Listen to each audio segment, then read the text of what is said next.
To our viewers, our team wishes you all a happy new year. Your views, likes, and shares keeps this series going.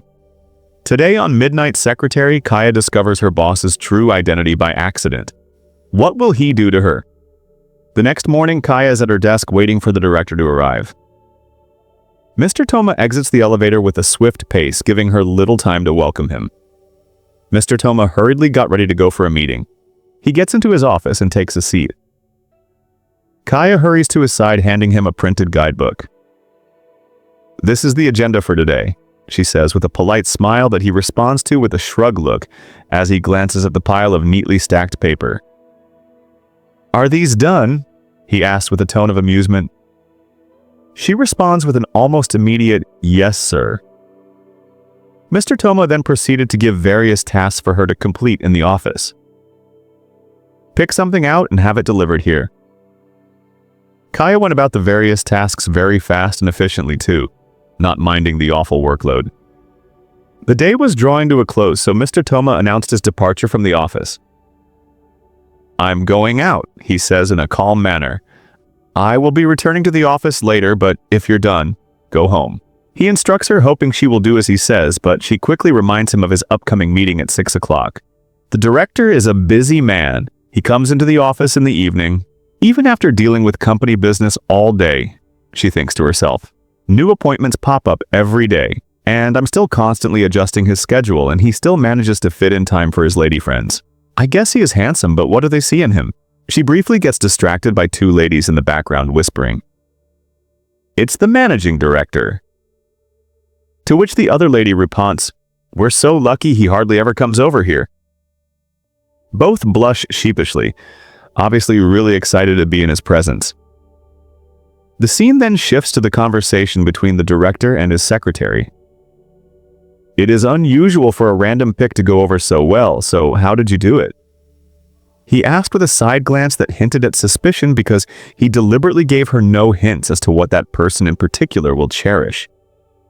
He really is sensitive to sunlight, Kaya thought internally as she observed his constant use of an umbrella in the afternoon period. While her mind wanders, he continues to praise the effort she put into selecting the present she had delivered to one of his lady friends. He had to ask how she did it, to which she responded with an expression that shows her satisfaction with her methods. "I went over your past purchases and saw..." Before she could complete her sentence, his entire demeanor changed to a sigh. "Is there a problem?" she asked, worrying about his sudden change in mood. To which he responds, "Yes, there's a problem. I have to put up with such a plain secretary." With a cool expression, and he enters the back seat and continues to tease her, before briefly thanking her for today's efforts and was then driven off swiftly.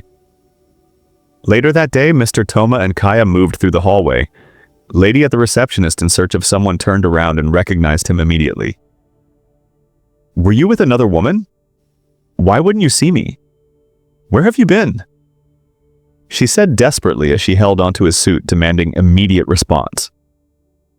He simply placed an arm on her shoulder and held her closer, whispering, "Calm down," as he leaned in to kiss her passionately. She closed her eyes in response, forgetting all the questions she had in mind. Kaya sighed and thought internally, another round of rumors. Thank goodness there aren't many people on the executive floor. "I am canceling all my next appointments, take care of it." He tells her this in a dismissive manner, and she responds with a simple, "Yes, sir." On her desk in the office, she gets a phone call from the director instructing her to get his personal driver.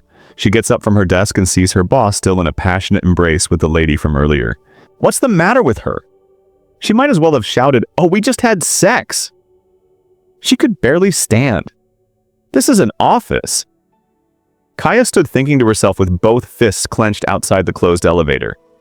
She further wonders why she looked awfully pale, realizing that that isn't just the reason she could barely stand, that the last lady also didn't look so good when she left either, which led her to the conclusion that they were doing drugs. "This is none of my business. It will hurt the company's reputation, and even worse, it could get the company shut down," she thought, clearly freaking out about the realization of her own conclusions. Later that night, Kaya is in the director's office. She is secretly looking for proof that the managing director is drugging the ladies that come over to his office. She proceeds to search for the supposed drugs in his desk, when suddenly she hears footsteps in the distance. She goes to see who it may be. "The director!" she exclaimed in shock as she immediately bent down and hid between his desk and chair. While still in hiding, she turns to the director and his lady friend, watching them embrace in an intimate kiss, while patiently waiting for them to bring out their secret stash of drugs. She watched the whole scene as he kissed her and unbuttoned her blouse, slowly caressing her neck with his mouth before slowly sinking his teeth in her neck to suck her blood. What is he doing? She wondered, as she slowly realized in horror that her boss is a vampire. In shock, she screamed a little too loud and it drew his attention. She desperately tried to run, but he blocked her path. "A voyeur? What a nice hobby, isn't it? You saw what I did to her, didn't you?" he asked, obviously knowing she had seen the whole thing. Kaya tried to stay calm in fear that she might be the next to die. "Will you suck my blood too to shut me up? Then you'll have 2 bodies to dispose of," Kaya asked in a calm but frightened demeanor. Mr. Tohma took her hand and placed it on the unconscious lady's body. "Corpses, huh?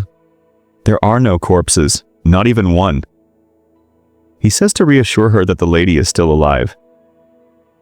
"Are you scared? Of me because I drink blood?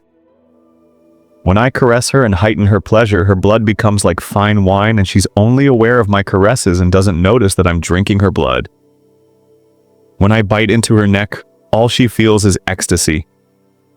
Ecstasy so intense it leaves her numb, and I leave no mark behind." He says all this while holding her in his arm and giving her a devilish grin.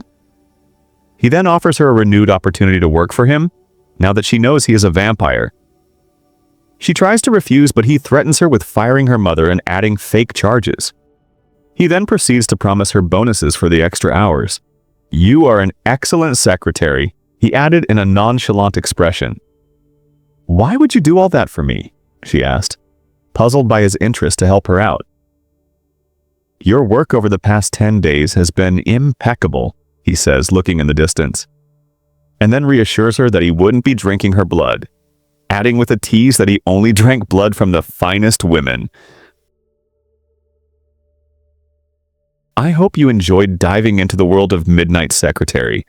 Your feedback is incredibly valuable to us, so don't hesitate to drop your thoughts, suggestions, or questions in the comments below. I'm always looking to improve and bring you the absolute best content, and your input can make a huge difference. If you love this episode, make sure to give it a thumbs up, share with your friends,